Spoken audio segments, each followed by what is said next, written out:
In this tutorial, I will show how you can create filters, which are essentially like rules, and show you how you can use these filters to help manage the flow of your incoming messages. So say you get a lot of emails from a particular organization or person and you want a specific task applied to it. That would be a great example of when you might want to create a filter. So to go ahead and create a filter, under the settings icon in the right hand side, I would go down to settings, and then there's a filter tab here, and I would click on filter. And since I currently don't really have that many filters created, I'm going to create a new filter.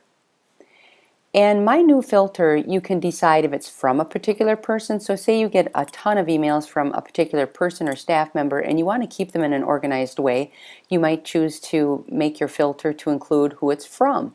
Or it could be who it's to, it could be what's included in the subject line, or if it has certain words in it. So I'm going to go ahead and create one that has certain words in it. So my emails come with the words ADE listserv, and after I've determined what's common about emails that come in, because that's basically what you need to determine is what the consistency is of the emails coming in, I click on create filter, and then you could decide, okay, so when I get these emails from that person or that organization, what do I want to do with them? Do I want to forward them? Do I want to put them somewhere? For me, a lot of times I want to apply a label. And remember, labels are very similar to the folder concept in our previous email.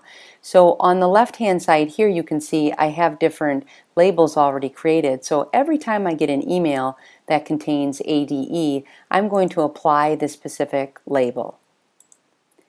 And when I say create filter, now what will happen is from this point forward, when I get emails that include that, it'll automatically appear in this folder or in this label.